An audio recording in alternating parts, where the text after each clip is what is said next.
look, for a long time, you know, when I worked in recruitment for the first 10 years or so, had a lot to do and learn my craft. But what became really clear to me was that there's a lot of professionals out there that love what they do, but don't necessarily know why they do it, or have a really clear idea about the legacy they want to create. And so what I want to do today is two things. One is talk to you about some of the principles that I think you need to think about when you progress your career, whatever that means. But then also give you some of the tools to think about it so that you can present yourself in a way that means that you can have the most impact and give yourself the best chance of securing a role and speaking from the heart. So what I call this is rise above the rest, know thyself and get the right job and product. There will be no religious language. So know thyself, key thing to any success and any kind of understanding of your own motivations and reasons to be disciplined. Get the job you want and deserve. We have a few product job market insights. We have just released our 2025 compensation report. So we'll have some rich data there, which you can also download in its full extensive form from our website as well.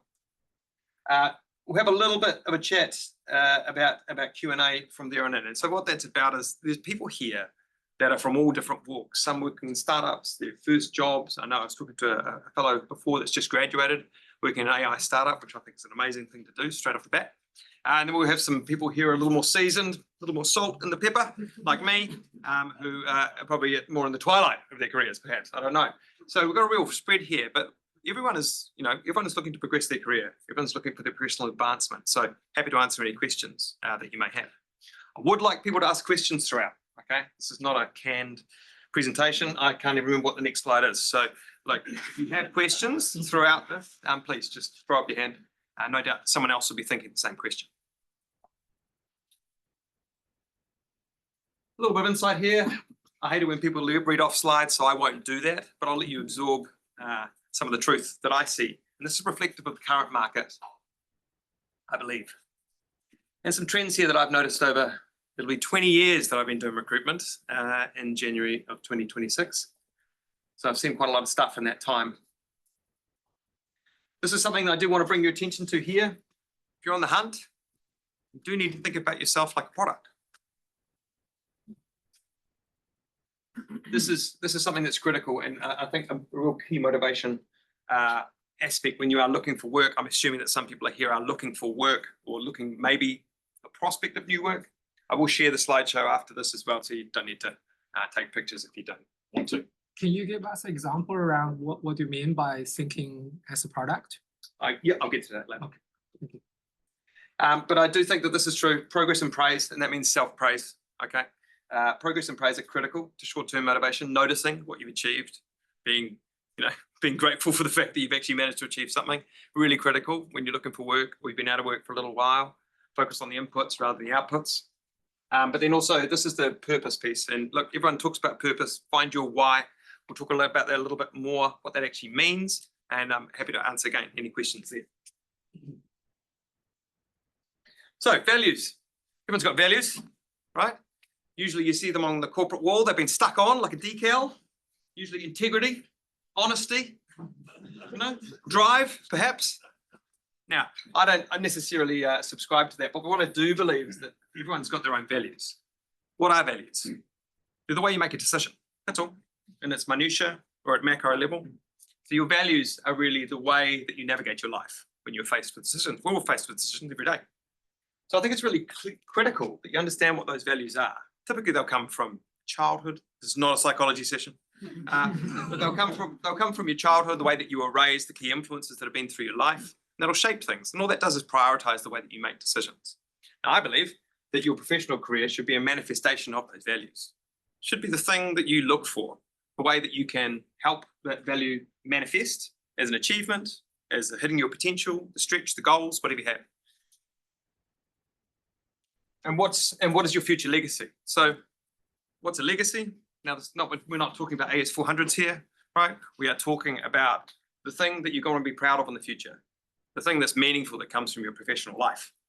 And so I believe that this is absolutely critical. And if you're looking for work and you're looking for a product manager role or a product owner role, I think you're looking for the wrong thing. I think you need to be looking for a way or an avenue or a job, whatever it is, that helps you to manifest that future legacy. And then by proxy, you will get a product role if that's going to be the right thing for you to do. So just want you to hold it in your mind for now. No presentation is good without a kind of 4 Ps list. This is a framework that I've worked on for a wee while. So what does this mean? So when you're thinking about your job, or you're thinking about your professional life, I like to think about your professional life, you've got this kind of series of motivational steps that you can take. Think about the future legacy. That's kind of your destination. It's the thing that you're working towards. You may not ever achieve it. That's okay, as long as it's aspirational and it's a touchstone for the way that you make decisions throughout your career. It's the right thing to do.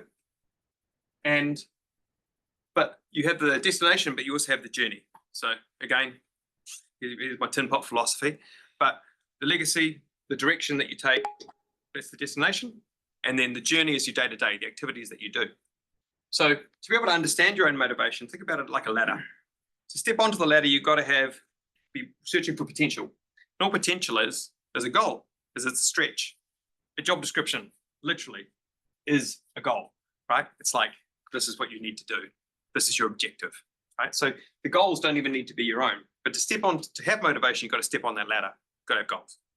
Next step up, even more motivating, or kind of brings more energy to you and drives you deeper, is purpose. Everyone talks about purpose. What's your why? What's your why? What's your why? Well, I think that what you should be thinking about is your purpose, is your action statement that drives you towards the legacy you want to create in the future, right? It's just a kind of a directive that says, okay, this is when I have a big decision or a small decision coming along, I'm going to have a look at my purpose so it gets me closer to that legacy. Interestingly, even more motivating and even more driving is your play. What does that mean? What's play? Again, what's his name? Michal Csikszentmihalyi talks about flow, but one of the things he talks about is play as well. And so play is doing the activities that you would do whether you get paid for them or not. So any job that you have, as long as it's directing you towards that future legacy of achievement that you want, and you've got this play, so the activities that you're doing day to day are the things that you would do whether you get paid for them or not. So for example, there are abstracted activities. For me, building relationships. It's influencing people, clearly. It's creating predictive delivery frameworks. I'm going to do that anyway. I'm the person that organizes the trips. When I go traveling, I find out all the different restaurants. I tell people when I go to a great restaurant, like thinking about that, but finding those activities in your day-to-day work will actually help you to drive yourself day-to-day in that direction. That way you get full engagement, full motivation. And obviously, you're hanging out with the people. Like everyone knows here, I suspect everyone here has had a shitty boss, right? And so they're one of your peers. They're the people around you that allow you to be able to fulfill your potential, to pursue your purpose, and have fun while you're doing it, right? So you need to be super clear when you're thinking about your next job. Think about these things. Make sense?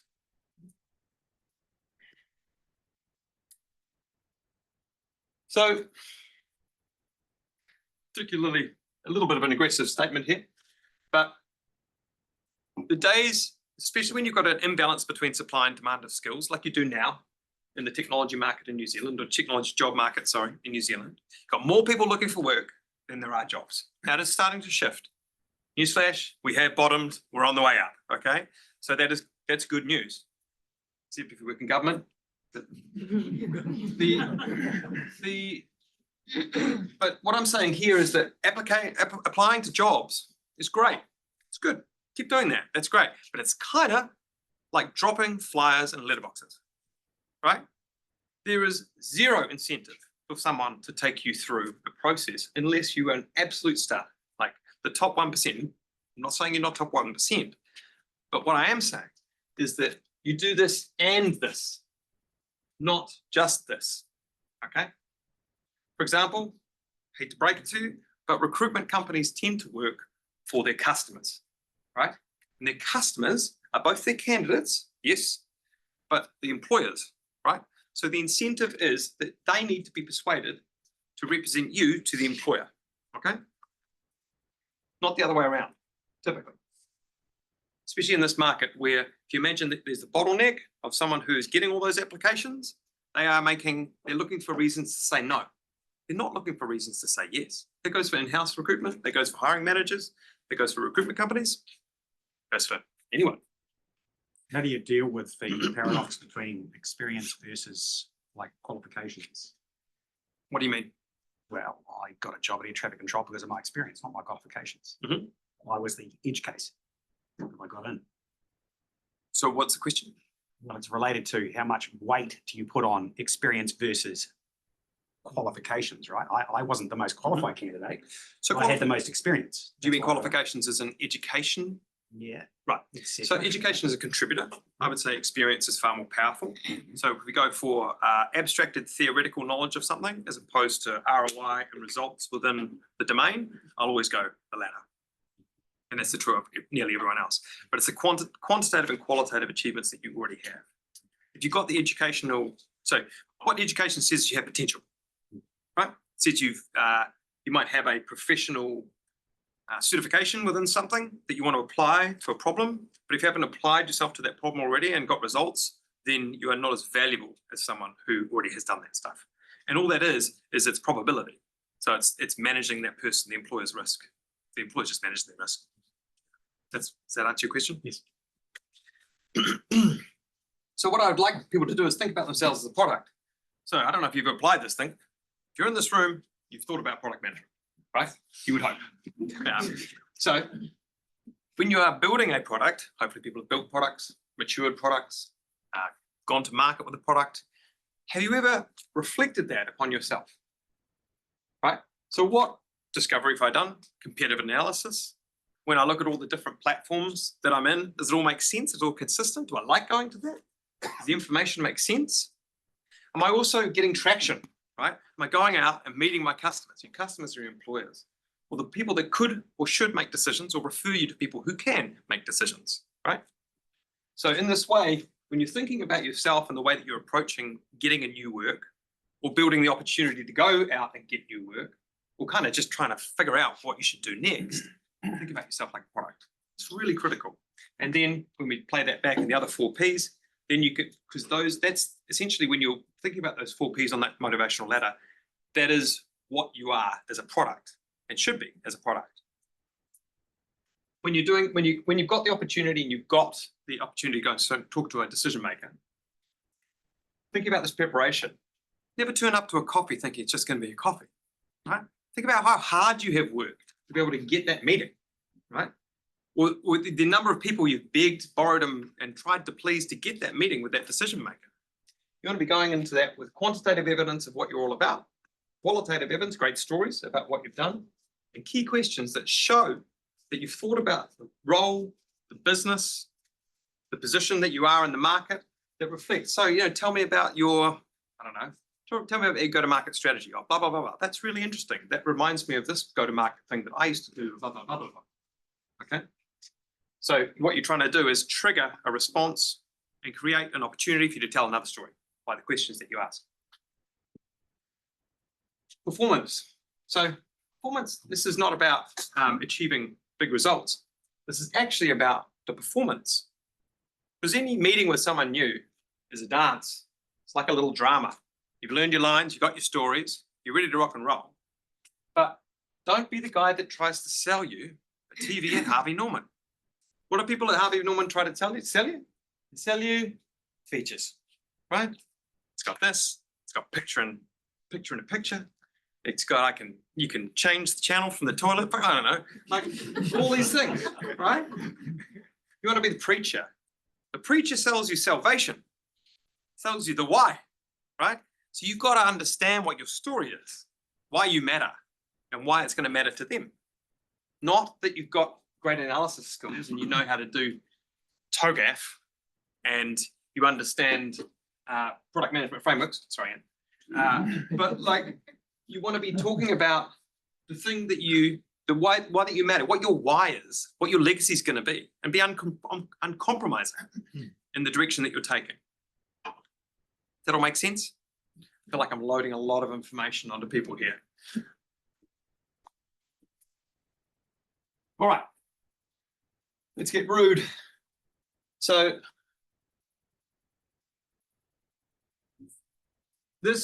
I've been working, Ant knows this, I've been working with product people for a long, long time. Before people really called it product management, they called it project management, and they didn't really know it was product management. But what I'm saying here is that product is always a commercial role. It's about the numbers or the dollars or the traction, okay?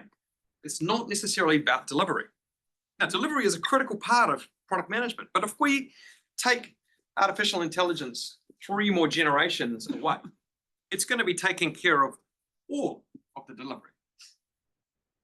So the nuances are going to be around how you understand your customer and how you can turn that into results and ROI. That's what I'm saying. If anyone's got any different opinions on that, I'm very happy to be raised right now on that stuff. I have a set of ideas rather than beliefs. They are flexible. But this is just what I've learned, and it's what I hear from employers all the time. Product employer market has bottomed, we're on the way up. Hey, great news for product vendors. Product management within enterprises is still weak, and it is really, really hard. Which brings me to my next point. Innovation, transformation, and digital product can be dirty words. What does that mean, right? They have lost a lot of their meaning, okay? So if you are touting the fact that you're an innovator, a transformer, Optimus Prime, or you are about digital product, then you sure as hell better have an ROI on your digital product. You sure as hell must be able to evidence a new digital revenue stream from existing customers or generating new customer base. Innovation, it better be something that's never been seen before. And transformation, that's got to be about a new operating model that's happened and makes money or saves money, or it's going to be about how you've set up an entire new way of creating digital products that create additional revenue or revenue from new pools. Make sense? Cool. Frameworks, processes are important. Results in ROI are better. Just another point there. REM data. Everyone's waiting for this. So, good news is they're not going down anymore. What we've seen, and this is just about the data set. So that doesn't actually look like much, like 820, but when you think about the number of people that actually bother to respond to surveys, it's not bad. And we've done this for a number of years. And so what we do is we take the old data and we compare it to the new. You can see the contracting has gone down by 4%, but perm is flat. What does it mean? Lower, medium, upper, top earners. This is just, these are all people that make heaps and heaps of money and have bothered to respond to surveys. This is not to do with skills, okay? What we're doing is we're saying, if you're paid more, then you have a richer set of skills. That make sense? So rather than saying junior, intermediate, senior, lead, we've just gone with value, okay? Cool, any questions about that? Joe. 2 questions. Do you have like a split in terms of industries? No. No. Second question, on the contract side, do you understand if that's a full-time role or if that's a part-time one? Have you ever looked at part-time contract? So we've got a lot of fractional people coming. Yeah, look, you put fractional within contract, okay? Typically, they're paid an hourly rate. Typically, also fractional people are leads or chiefs, and so they tend to get paid a bit more, unless you're with a startup and you're doing it for nothing, and you do it part-time for your mates. So yeah, what I will say is that historically, weirdly, which I don't think was particularly fair, is that enterprise product management was paid a little bit more than software vendor product management, and paid a lot more than startup product managers. So why that was because I believe that there was more risk reward for enterprise, like there was the chance that they were going to generate massive amounts more money because they had existing customer bases. But in the end, I think that the principles of product management within software vendors probably now would be the ones that people use when they're trying to get ROI and achieve results. Something I just wanted to add in for that is that, so I don't want to take away, do download that report. Collab Cohorts, who are one of the training providers in New Zealand, have just finished a big salary survey. They do actually have some breakdown by level in there. It's a smaller data set than this, but they do have some breakdown. They've got a bunch of other interesting statistics as well. So search for Collab Cohort salary report. It's also on our Slack channel, which I'll talk about later on. So they've got some quite good level and role-based breakdown in their things. Yeah, cool. I'd encourage you to look at all the different remuneration and rate data. Yeah, so cool. Julian, is there a split in terms of location? Yeah, good question. What we've found is that around about 70% of the data comes from Auckland, around about 20% comes from Wellington, and then another sort of 10 or so comes from down country. What we've seen from kind of looking at it from a contextual perspective from the people that work in our Dunedin Christchurch offices is around about 20% less, 10 to 20% less within the South Island. Around about the same in Wellington. Yeah, but maybe a shade less. Yeah. No. Julian, going back to the one that you mentioned, right, around product is a commercial role and not a delivery role, which I 100% agree. But this two role, product manager and product owner, is debated the most across the internet, across the. Say that again. The product manager and product owner roles are debated the most across. Don't get me started. Start. Would you say that the product owner role is more delivery focused than commercial? Yeah, and yeah. Start. So what I will say is I think that there's a number of perspectives you can take. I think product owner was kind of invented to pay junior product managers less. That's just what I'm saying. The other thing is I think that product owner came as it was a manifestation of role that came out of a delivery framework, like an agile and scrum kind of thing. And they talked about this role and suddenly it exploded and they went, we didn't mean that, fuck it. Like, and so that's kind of the way it's evolved. But then you see the manifestation of enterprise product owner within an enterprise environment, and it's quite different again. So,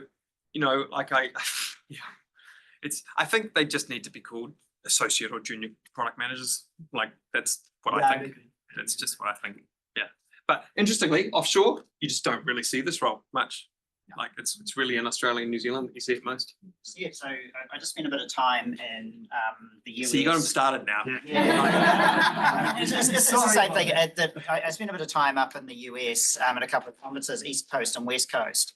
And I was talking with people about this, about the challenges we have here in New Zealand with that product owner kind of role coming from Agile and whatnot.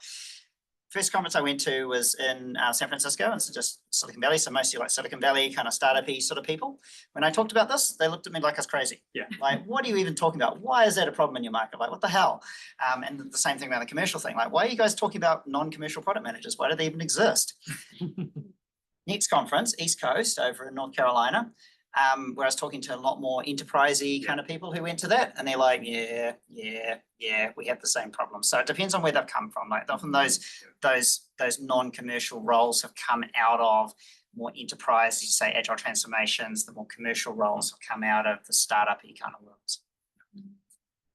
Yeah, it's weird though, right? I've seen product owners get paid $260,000. Like, what is that? I don't get it. And then this is a slide from Ants promoting his, sorry. He did say that it might be October. Yeah, October or November, depending on when we secure the venue. So this will be the third edition of the Product Aotearoa Conference. We held the first one in Auckland in 23, last one was in Wellington in 24. This year we are coming back to Auckland. We haven't settled on an exact date yet. We're still working on details around venue, but we have an expression of interest form. Please scan that QR code, put your details in. We promise we won't spam you. We don't like spamming anybody, so we will keep your details nice and safe and secure. We are looking for expressions of interest. It'll put you on our mailing list and we'll give you information about what's coming up. I do also ask if you're working in a product team please talk to whoever your line manager is, your boss, your CPO, and ask for budget. Please get this as a line item into your budget if you can. We think the ticket prices will be around about the same as what they were last year, which was sort of in that $300 to $500 kind of range. So it's going to be around about that. Extremely good value. Leading the product conference in Australia is about $900, $1,000. So it is very, very, very good value. And like I said, please, we'd love to be in your budget, an item in your budget line, so that when we start selling tickets, you'll buy them. So that is it. Any questions about any of that stuff? I have a different question about the product value. Can I borrow your perspective to understand if a product is valued in the state, let's say hypothetically $1,000 US, how much you think it's worth to market it in New Zealand? No idea. So it depends upon the audience and the traction, what the opportunity looks like, the quantum of the opportunity. Yeah, just depends. That's about automating social media posting. I don't know if I'm connecting the dots there, but what I would say is that the product value, if it's worth $1,000 there, then it's going to be worth exactly what it's worth in New Zealand. I don't know if you can put a dollar on it. Because that's a service, that's a digital product. Your expert. It depends how big. I think that's a conversation we'd love to have with you later on, because it is very, very, very domain specific. Yeah. So, yeah. Cool. And so the one thing I just forgot to mention, if you're online, please don't put your question into the chat. Yep. And we'll keep an eye on that. Just going back a couple of slides and more about your conversation around sort of CV being your specs versus leaving an impression. Sort of focusing on that a little bit, what are your tips? And I know you are a recruitment agency, but what are your tips for people that are coming in cold? And when you say leave an impression, how do you do that? Is that through a cover letter? Is that through a follow-up email? Is that through a phone? Like, what are your tips for actually beating the 300 other applicants to that role to even get them to think of you as a maybe? Great question. I think though, it's almost like if you're one of 300, it's too late. So you need to be the person that's, So if what I mean by that is that CV, LinkedIn, website, personalized website, that's your kind of your marketing collateral, right? And so you're looking to get engagement through that. But what I would encourage you to do is identify the organization that you want to work with and then find a way into it. If that organization is generating products that you think are going to be impactful in the things that you believe in, and you are able to identify that they're a good employer, you'd be trying to go to events or meetups or whatever where you can just try and meet someone from that organization, start to build a relationship with them, and then understand what their organization is all about. Gradually work your way up so that you can have a cup of coffee with that decision maker. If you're coming in cold, it's literally you're trying to find someone that goes, thank God you're here. Please come and work here. I'm not going to pay you much, but I think that this is going to be a great opportunity for you, and I can see your potential. It sounds like a really, really ruthless thing, but it is literally the first step in that long journey. So I don't think it's the yield on your activity of putting your CV forward to things that you're underqualified for, or where there's immense competitive pressure from other skill bases, is like, it's kind of like playing lotto. Whereas, and I'm going to use a terrible male metaphor here, but like when you're going after that kind of work that you want, it's kind of like stalking. Like you're going deer stalking. So you're going hunting and you're trying to track stuff down, right? Because I think that is it's a joke. No, I get so you're trying to track that opportunity down. So it's you've got to be super clear about what you're really trying to build, who you're trying to build the relationship with, and what you're trying to achieve. Because I think that like it's basically like email spam if you're going to just send your CV into opportunities that it's a chance and you're just going to get disappointed. That's the whole thing around progress. It's like set the plan, identify the organizations, identify the people in those organizations, and then find a way to get the introduction. Can I ask a cheeky part too? Yeah, go. What do you see the value of a platform like Seek being, for example, if you are cold applying without a recruiter? Do you see value in it? Or Yeah, not? absolutely. Well, but it's like imagine it's like a three-prong attack. Being smart, yeah. Yeah, so you've already kind of talked to that organization, then you send your CV to it, and then you follow up with someone else that you know, something like that. And also the activity that you're generating on LinkedIn or social media is going to be the breadcrumbs in which they come. So you might meet that person. Let's say you meet Dolly from Lightspeed, and you've always wanted to work there. And she's like, oh, she was a great person. I really enjoyed her. She'd check in. She just like, I don't know, I've been dating a long time, but I imagine that you go out and you kind of Google the person and you're like, oh, who are they? Right? And so, but the same thing happens when you're meeting someone professionally. They're like, oh, I'm going to click on the LinkedIn. Now, if your activity lines up with the stuff that you talked about and things that you wanted to achieve, they're going to be like, oh, this totally validates that conversation. I'm enthused. So it's kind of like opportunity preparedness. Does that make sense? Yeah. Just follow Sorry. up on that. Sorry. I do kind of make connection, make introduction, and that get me to interview. Unfortunately, I failed twice. So my question is, how are you going to continue that conversation and connection, and what are you going to do? Like, we had a coffee with hiring manager and had an interview, and unfortunately, I'm not the best candidate for him. So what's next? What do you think next is? Well, I'm keep looking, but I mean, Yeah. like, So I think you got to just move on from there. Like, you've had your chance. So like this is about opportunity preparedness. And so what I would encourage people to do is going through this whole thing and figuring out what you're like, this is what I'm going to do, whether you give me the job or not. You want that binary response. You want that, I'm sorry, this is not the right place. Then it's not the right place. If you've practiced your story and it's compelling and you've got conviction, because that impression that you're going to make, you want that yes or no. You don't want, that's all right. You want, no way. Or, oh, thank God you're here, right? And so the case of that is, and I think that interviewing is not perfect. It's a shitty thing. It's a shitty way of figuring out whether someone is good for a job. You kind of want to work with them for a while and be like, yeah, okay. Like, rather than like put you in an uncomfortable situation that's not reflective of the job, and then ask you questions where you're not allowed to prepare, and then make a judgment call on whether and so the opportunity to say no within that is ridiculously high, right? It's an imperfect process. All we got, but that's the way it works, right? And so what I would say is that if you learn your lines, you know your story, and you know the questions you want to ask, then you can be confident in that moment and give the best impression that you can, and then react to the situation, right? No, I'm talking a bit much. Hey, have I answered your question? Does that make sense to you, right? Hand the dialogue back, build the relationship, right? Like, these are the things that you need to do. And that's why I say it's a performance, right? Because it's not reality. It's not like the job, right? I did like PushPay when they came in 2015. They created a wonderful recruitment process. Ryan knows it well. And they had a coffee with you, got to see what you're like.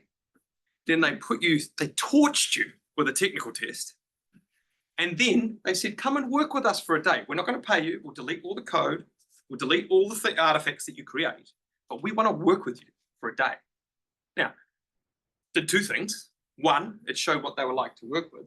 And two, if they were committed to take the time off because they really gave a shit about that job, right? Probably a little unfair. Better result, though. You know what I mean? Sorry. Yeah.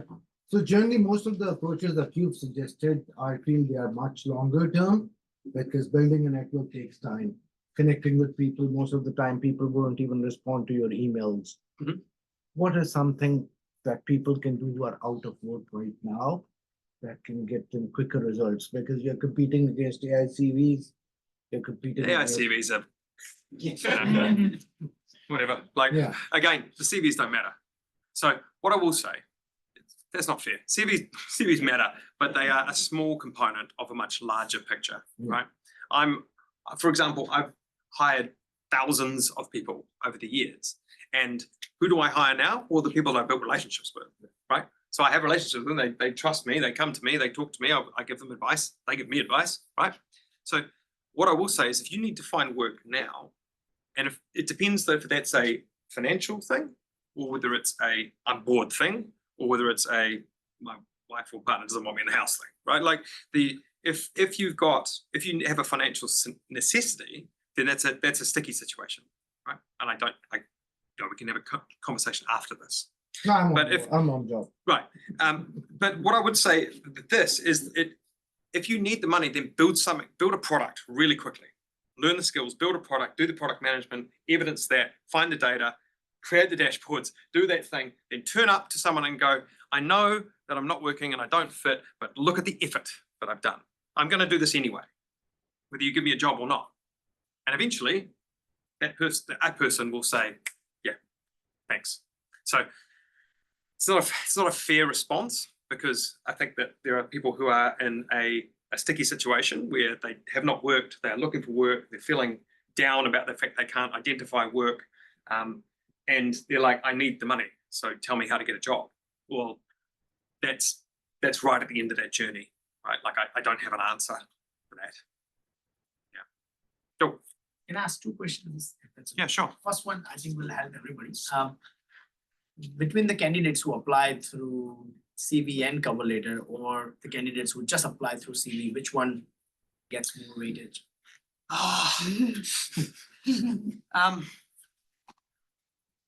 I'll answer your question in a roundabout way. Most cover letters are now AI generated. I haven't read cover letters for years. However, if someone doesn't have a lot of experience and I'm looking to understand what they're all about, so I'm looking to understand their potential, then I probably will read their cover letter. So yeah, it's kind of a funny thing, right? Like I think that if you've got a template CV that's colorful and looks fabulous and has, really is really popping, like that's going to get a lot more attention than a Google Doc or a Word doc, black and white, fucking work thing with a cover letter, right? So yeah.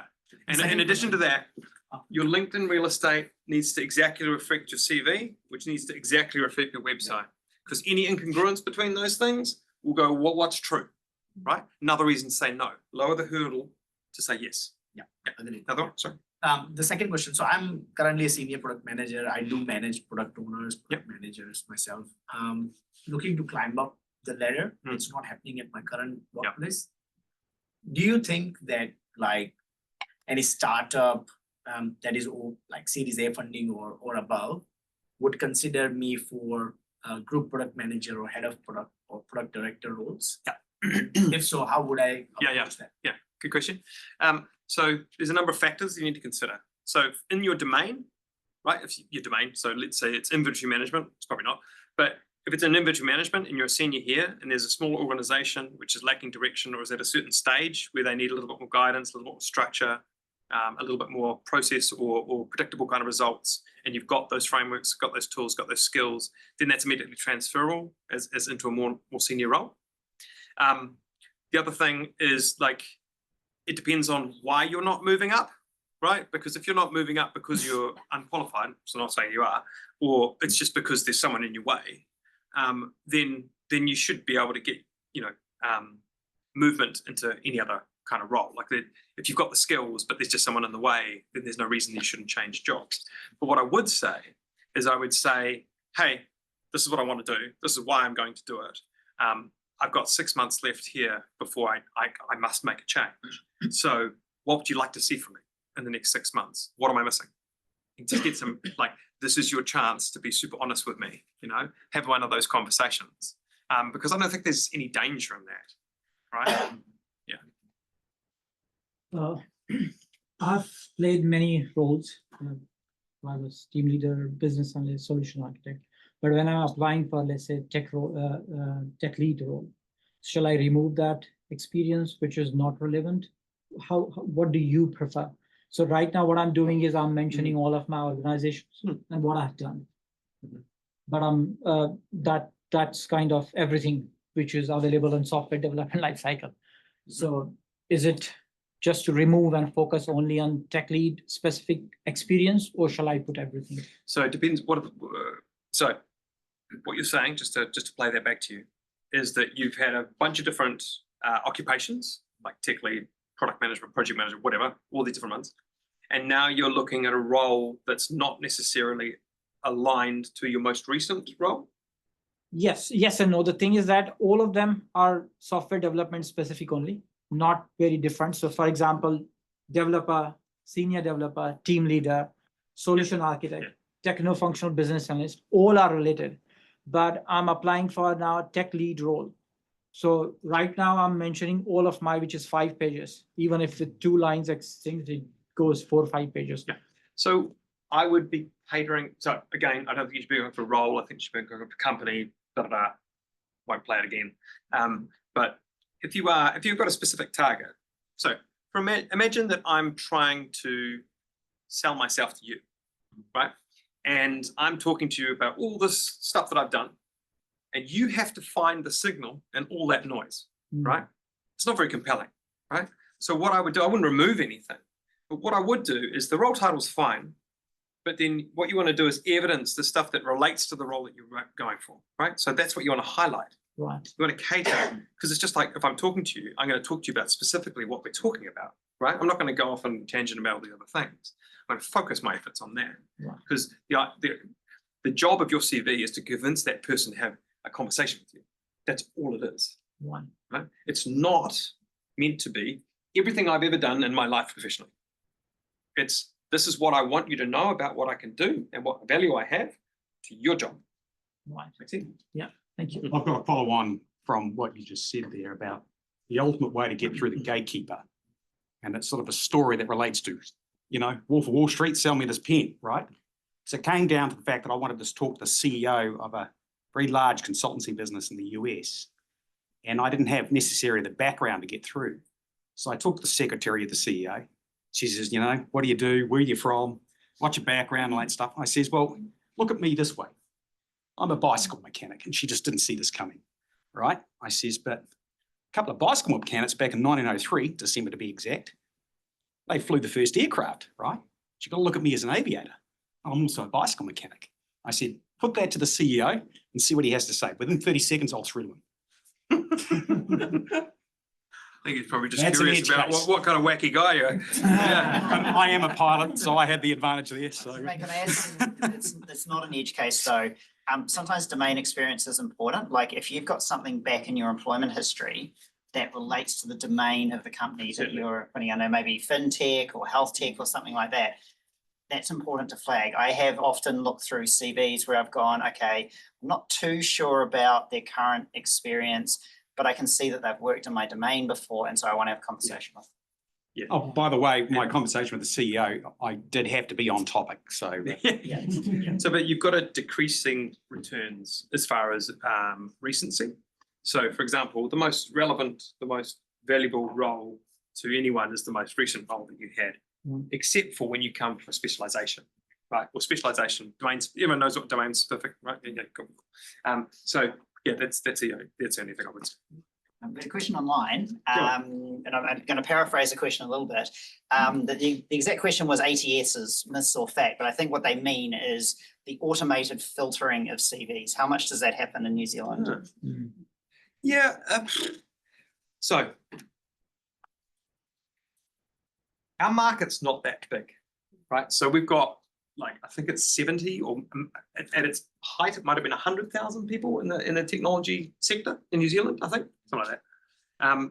So when you, and predominantly 90% of the organizations in New Zealand have less than 30 people in it that are technology employees. Right? So most ATSs, because there's not a big population of people and these organizations are quite small, they're not going to invest in an ATS that auto filters things. They're just going to sweat it out themselves if they can't get a recruitment fee, or they're not going to advertise and hit their network, or they are going to go to a recruitment company and say, can you just solve this problem for me, please? Right. So, however, that's right now. With the way, all the things that we're looking at as far as skills matching, automatic processing, et cetera, already there are in Bullhorn and Job Adder, there are native things which are able to, scan your CV, look at all the different skills, pull it together and give a likelihood rating. Like that's already happening now. So if you look at the next kind of generation of things, which is probably only a couple of years away, and the price point of those kind of tooling, they will become much more relevant. What I think is probably more interesting to think about is that there are going to be products that are also native to recruitment processes coming out now, like the likes of Thistle Finder, which will do a full public internet domain scan of anything that you've ever put online, and then go, hey, there's a 78% chance that this person is a freak, right? And so you should just be really careful, right? So that's probably more of what's happened, more of the thing that you need to be worried about, because the great thing is you get this arms race of things where you've got an AI that's going to write the coolest, most dope CV with a homemade video and some animation and send it to them, and then there's another bot that's like, that's shitty, I don't like that, like that's where it's going to get to, where you've got agent to agent kind of interaction when you're looking for jobs. So I wouldn't worry about that stuff too much, because the bot's going to take over anyway. I just want to add my recent interview experiences. The reason that I got those interviews is actually either through a recruitment agent, or I tried my best to make some connection with the hiring manager. It's not about the ATS. Is they receiving 5 or 8 times more CV than they used to?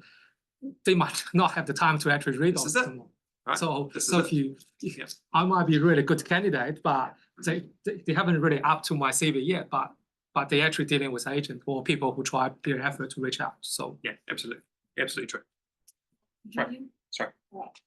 It was regarding his question with having different experiences, and you mentioned something that the LinkedIn profile should be an exact match with your CV, but this is quite impossible if you are applying at 5 different roles. You will tailor your CV with different roles. Okay, the time frames and maybe the job title should match. But how do you see that? For example, if you are looking at the CV with thing in Word format, in PDF format, but when you are looking at the LinkedIn profile, relates like other roles, like how he mentioned that. I mean, look, remember that LinkedIn is editable, right? So it doesn't have to stay the same. So whatever you're gunning for right now, the type of role that you want, like I said before, there needs to be one kind of single kind of North Star that you're pointing towards. And so those things will be current now. In 2 years' time, you might change that and adapt that, but it's not, you're not being untruthful. It's just the positioning of those occupations and the skills. Exactly what I wanted to regarding the truthfulness of Yeah, absolutely. Oh, it's because it's a bit of a lottery, right? Yeah. No, I get what you're saying. Yeah. Sorry. Yeah. What's your take as someone on the recruitment side on AI being used by candidates and stuff like that in CVs and cover letters and prep? Do you think good on them, or do you think they cheated? No. Why not? Because I guess now it's becoming a bit more easy to kind of, as you said, cover letters are mostly written by AI. You can kind of spot it now in the language used and things like that. Do you go, they didn't take the time to write this properly, I'm writing them off? Okay. Not at all. Not at all. It's great. Yeah. Just one comment, don't use AI during an interview. Yeah. Because it'll get the job. Has happened. Hello. So I recently landed a new job, and because of life events, so I had a test that I had to do for it.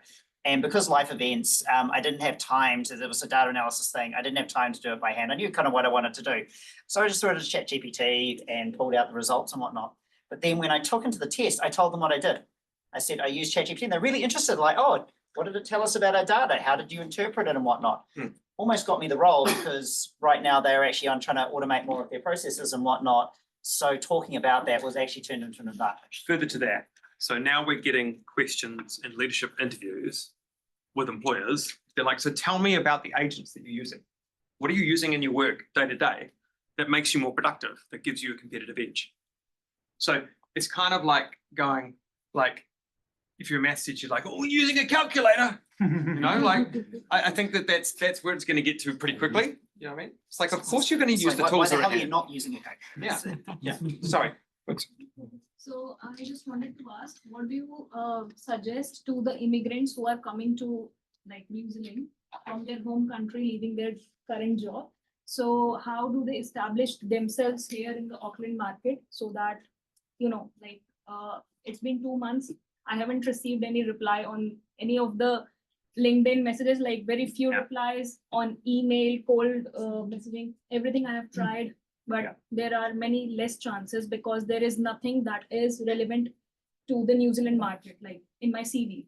So that is also a challenge, but many people are immigrating. So what do you suggest to them? Yeah, it's a good question. And it's the same, this is cold comfort, but it's the same advice that I've been giving for the last 15 years. And that is the first job that you get must be in line with that North Star. It doesn't actually matter where you start. It's about getting into the right organization and the right peers with the right boss. And so that sometimes being an immigrant, you're not starting at the same point as everyone else. They've got 10 steps in front of you. And so the investment that you make is taking those steps and building the relationships with those organizations and those hiring managers over time so that you can then get that chance.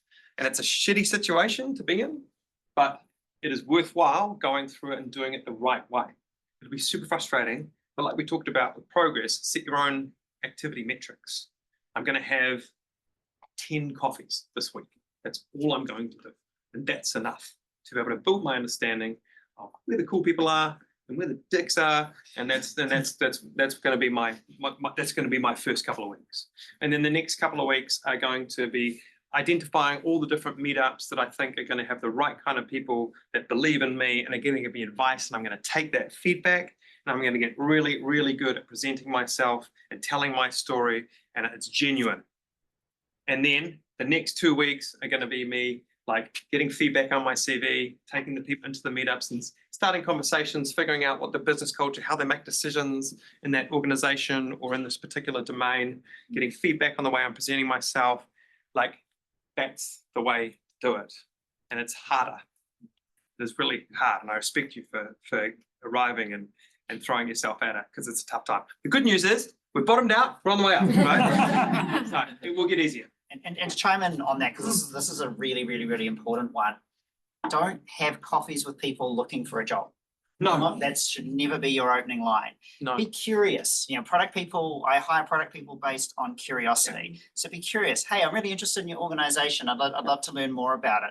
Help me understand it. Here's something I built. Yeah, exactly. What do you think? Yeah, this is kind of in your space to, start that conversation with some kind of value exchange. Like you're just curious, you're trying to understand more about them. Maybe you've worked in that same domain, help them to understand how it worked in your country. You're building relationships, you're building curiosity, you're not trying to get a job. Like that sounds totally counterintuitive, but if you build that goodwill with those people, and the other challenge is that there's a lot of overworked managers right now, and they're not making the time. They used to 2 years ago, 3 years ago, but now they've got a sinking lid on budget. They've got a sinking lid on headcount. They have to do more with less. They have to do it's not you, right? Like it's not you, it's them, and it will change, and it is changing. Yeah. So I think just to follow up, I've done exactly what you have Yep. suggested. So I was senior solution architect, but then I have started as a senior developer. Now I'm in that role from past 2 years. Yeah. So now I need to plan how I'll move back to my original designation. Yeah, and So any it's solution on tactical, right? It's tactical. Yeah. And any suggestion on that? Yeah, I mean, there's lots of suggestions I can make. The thing, I mean, it's almost the same, but go and meet with the people that you are influential and can give you guidance on the steps that to take, which would be most valuable to be able to get that kind of role. Or the other advice is to do the role before you get the role, right? Because you're already in the organization. And if there's, like I said, like we were talking about before, if there's a blocker, then you just got to wait for that blocker to get out of the way. However, if you are able to do the job, show the initiative before you get the job, you're going to be the person that's in the hot seat to be able to get the job eventually. And if that doesn't work, then because you've done the job before you got the job, then you can go to another company and go, hey, I'm in this job, but look at all the stuff that I've done.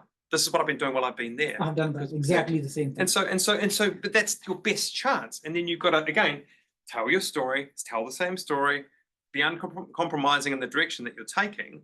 And then someone will go, thank God you're here, right? Like, so that's, you just got to believe the fact that effort will eventually get the results. Yeah. All right, Cool. We'll take one more question and then wrap up. Cool. So I had a question about the resume. So you mentioned that it has to be visually pleasing and beautiful and with a lot of color, a little bit of color. So I've heard contrary thing also. Totally. It should be very neat and clean. Yeah. It should be straight. Yeah. Like the thing that you said that it should. Boring. Yeah. No, I Boring, just boring. think it Very needs to detailed. reflect Yeah. like your own self. Like, and so, yeah, So, I mean, what I generally focus on is to keep it clean and Yeah. as readable as possible. Now, I do not understand if I have to put in color and put in like Yeah. 2 columns, 3 columns. A lot of people actually avoid 2 columns because it's not ATS Sure. compliant apparently.